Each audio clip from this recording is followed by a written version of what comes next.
dobra sta prijatelja, vedno le naprej na zelene travnike. Bobby in Pika, ko posije sonce, vesela in smeje, odhitita v gori. Bobby in Pika, dobra sta prijatelja.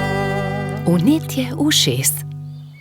Na jesensko popoldne je Pikapolonica Pika veselo vstopila v Bobbyjevo hiško.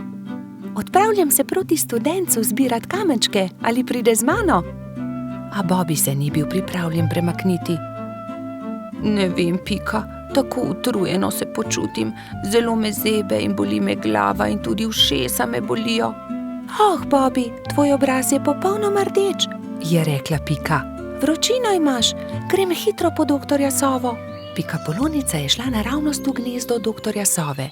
Dragi doktor Sova, pridite hitro, Bobby se počuti zelo slabo, pohitite.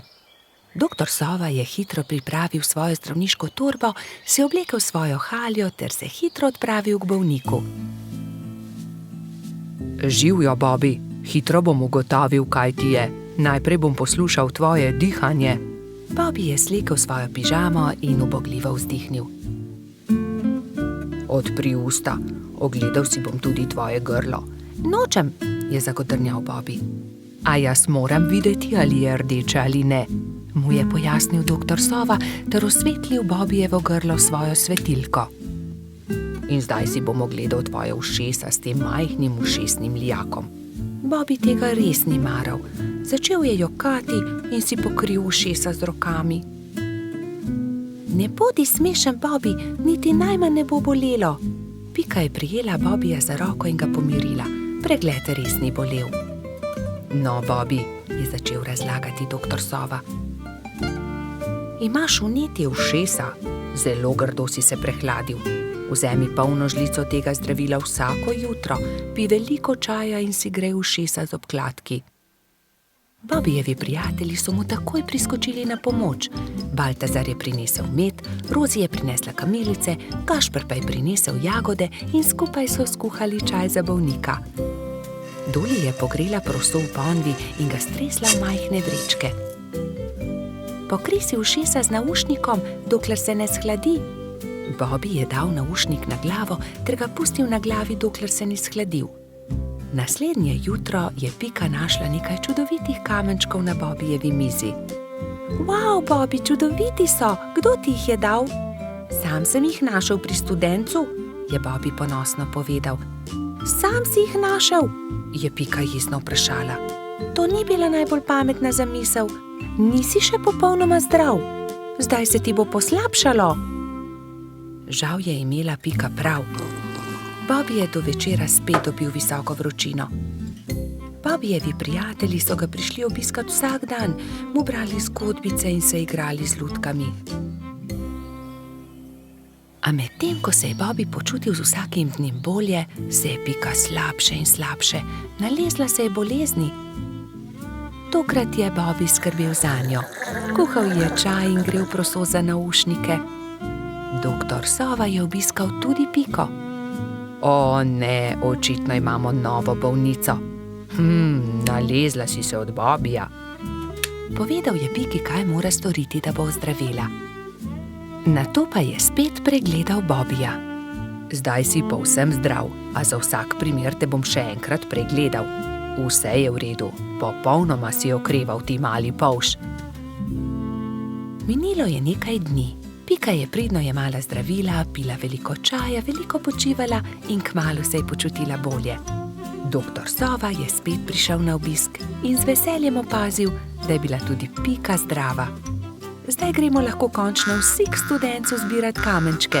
Bobby je kar skakal od navdušenja. Hura, pojdimo k studencu, so vzkliknile 3 male sovice doktorja Sove. Tudi me bi rade šle. Ne pozabite se toplo obleči, je rekel doktor Sova strogo. Bobbyja in Pike ni bilo treba opozoriti. Nista pozabila na šal, kapico in tople čevlje. Lovili so se, dokler se ni stemnilo. Svoja vedra so napolnili z lepimi malimi kamenčki. Bobby in Pika, dobra sta prijatelja. Tekmovanje v gozdu. Bibi, Pika, Rozi in Baltazar so posedali ob obali jezera in metali kamne v vodo.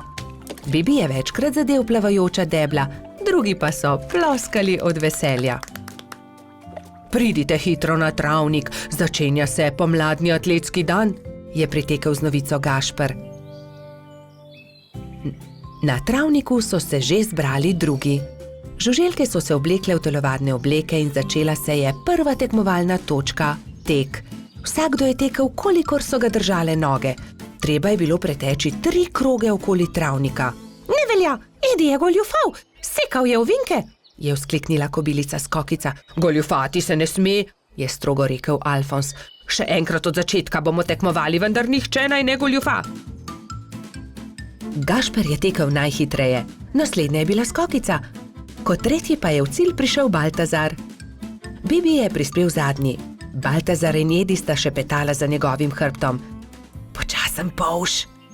Ne obrekuj, to je zelo grdo, je jezno rekla Pika. Zdaj se začne skok v višino. Zmaga tisti, ki lahko odtrga najvišje jabolko, je rekel Alfons. Male žuželke so stekle in poskusile skočiti čim više. Najvišje jabolko je uspelo odtrgati Skokici, naslednjo Rozi. Tretji pa je bil koleradski hrošč Edi. Bibi je zaman skakal, dosegel ni niti najnižjega jabolka. Ne morem. Nič mi ne uspe, se je jezil. Ne skrbi, Bibi, pri prevalih boš zagotovo boljši, ne bodi žalosten, je rekla vrtna hroščica Lili. Ampak Bibi prevalov ni upal delati, saj ga je skrbelo za polžjo hišico. Tekmovalci so se postavili na start in so delali prevale iz enega konca travnika na drugega. Pika je bila najhitrejša in je zmagala. Zdaj se začenja letenje, je povedal Alfons. Kdor prvi prispe do vrha smreke in prinese najvišji storž, tisti zmaga. Žuželke so se takoj pognale. Rozi, Baltazar, Pika in Zefira so tekmovali za storž. Rozi je bila najhitrejša, ona je prispela prva na vrh smreke. Jaz seveda tudi leteti ne znam, je tarnal polž. Ne jezi se, Bibi, saj prihaja tekmovanje s kolebnico. Kdor naredi največ skokov v 1 minuti, ta zmaga. 4 tekmovalci so začeli skakati s kolebnico, ampak Bibiju se je noga zataknila v kolebnico in se je grdo udaril. Drugi so zaskrbljeno pritekli k njemu. Jaz ne tekmujem več. Meni nič ne uspe, grem domov, je grenko rekel in odšel. Moramo si nekaj izmisliti, nekako moramo razveseliti Bibija, je rekla Pika. Ja, izmislimo si nekaj, neko nalogo, v kateri je tudi Bibi dober, je povedala Lili. Že vem, je vzkliknila Rozi, ciljanje. Ja, to je dobra ideja, saj debla v jezeru je le Bibi zadev, je kimal Baltazar. Prijatelji so zgradili 5 kupčkov. Prvega iz jabolk, drugega iz kostanja, tretjega iz stožcev, četrtega iz lešnikov in 5. iz hrušk. Pika je nagovorila Bibija, naj se vrne na travnik. Zdaj se začne ciljanje v tarčo, ali imaš voljo tekmovati? Je vprašala Lili. Hurra, ciljanje v tarčo, seveda bom tudi jaz. Vsi so se udeležili tekmovanja, ampak najboljši je bil Bibi. Le njemu je uspelo vseh 5 stolpcev podreti. Vidiš, Bibi, v teku sem jaz najboljši, v skoku Skokica, v letenju Rozi, v prevalih Pika, pri kolebnici Lili, ampak pri ciljanju si ti najboljši. Vsakdo je v nečem dober, je rekel Gašper. Bibi je dobil lep svetleč kostanj, v katerega je Alfons urezal. Ciljanje tarče, prvo mesto. Bobby in Pika, dobra sta prijatelja.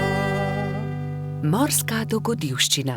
Na poletni dan sta polž Bobby in Pikapolonica Pika našla čudovito pisano knjigo z zgodbicami.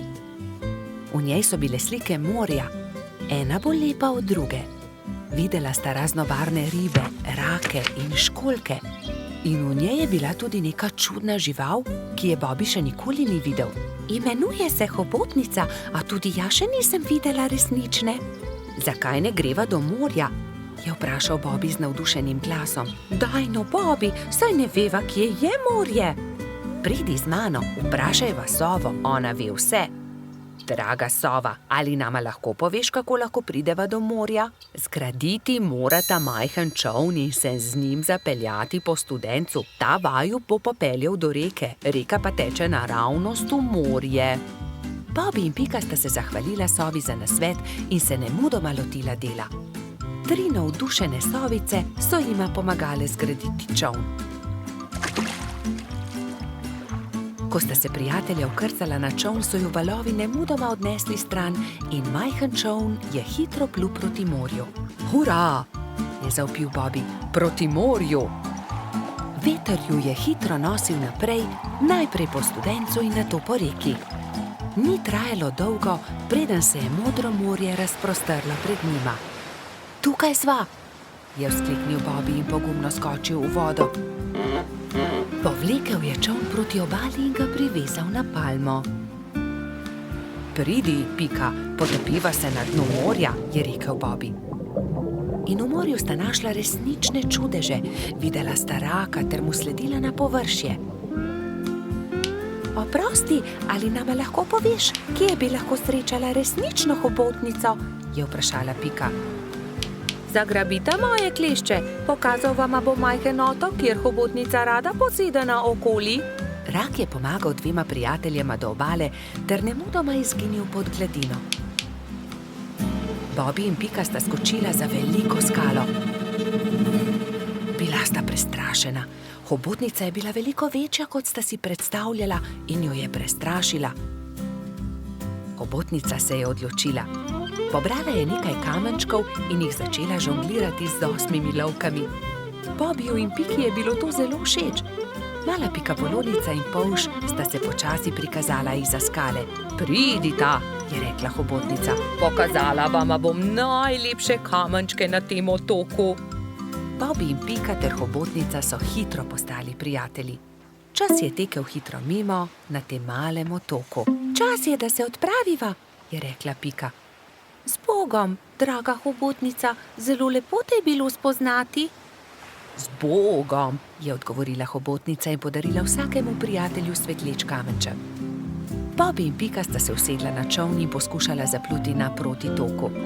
Vendar jima ni uspelo. Oh, ne, Bobby, ne moreva pluti proti toku, izkrcati se morava s čolna. Pika je bila res prestrašena. Vidiš, Bobby, sem ti rekla, da se ne bi smela odpraviti na tako dolgo potovanje, je nadaljevala pikapolonica. Prav imaš, Pika. Nenadoma se je kamen začel premikati. Zakaj si tako žalosten, mali polž? Je vprašal kamen. Bobby se je začel smejati. To ni bil kamen, to je bila želva. Moji prijatelji mavrične ribe začenjajo svoje dolgo potovanje. Plavali bodo navzgor po studencu, vso pot do izvira. Prepričan sem, da vama bodo z veseljem pomagali ter vaju vzeli s sabo. Bobby in Pika sta se poslovila od želve ter se usedla na hrbet vodilne ribe. Ribe so se postavile v vrsto in se odpravile proti studencu. Ko je nastopil večer, so ribe že dosegle jaso, kjer je stala pikapoloničina pikčasta hiška. Bobby in Pika sta se zahvalila ribam za pomoč, one pa so nadaljevale svojo pot.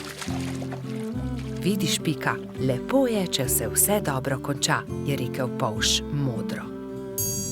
Bobby in Pika, dobra sta prijatelja. Kamni. Nekega poletnega popoldneva se je Pika odločila speči jagodno pito.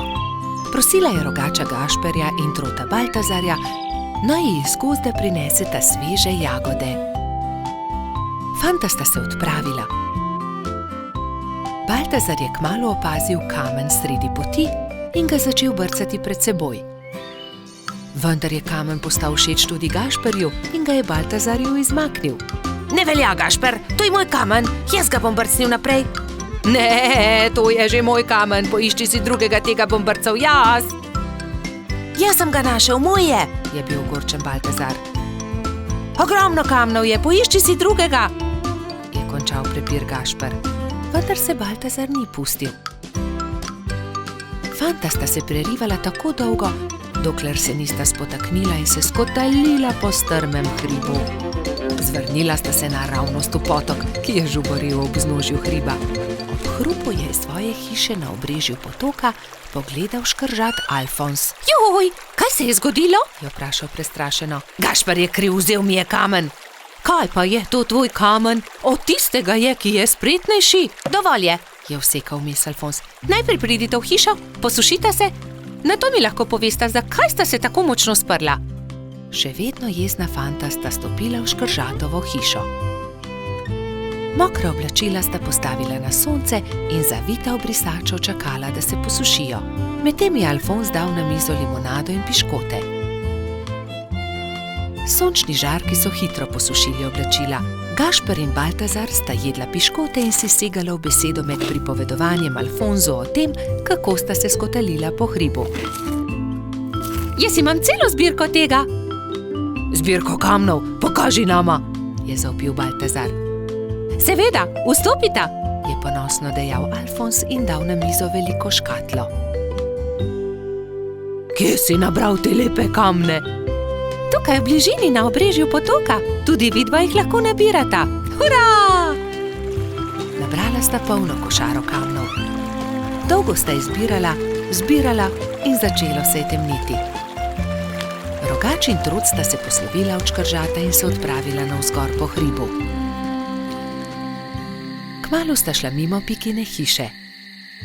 Pikapolonica je jezno zavpila skozi okno svoje pikčaste hiše. Kje pa so jagode? Joj, jagode, pozabila sva na jagode. Poglej, Pika, kako lepe kamne sva nabrala z Alfonzom. Kaj naj naredim z njimi? Naj spečem pito iz kamnov? Prosila sem za jagode. Pozabila sva jih, je priznal Gašper in Pikapolonici povedal celotno zgodbo. Potem pa naj vsaj pogledam te lepe kamne, če že nista prinesla jagod.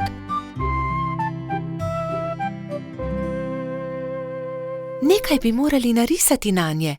Ta je takšen kot hišica. Na tega pa bi narisal smejočo se glavo. To je dobra ideja. Jutri pokličem tudi druge in bomo okrasili kamne. V redu. Naslednji dan so k Piki prišli polž Bobi, metuljčica Rozi, kačja pastirica Sapica, kobilica Skokica, koloradski hrošč Bajsi in cvetlični hrošč Gumbi. Gašperja in Baltazarja ne bo? Je razočarano vprašal Bobi. Seveda, tukaj sva! Sta zavpila Rogač in Trod ter Piki ponosno predala košaro z jagodami. Hvala, je dejala Pikapolonica in medtem, ko je mešala pecivo, so se drugi lotili dela.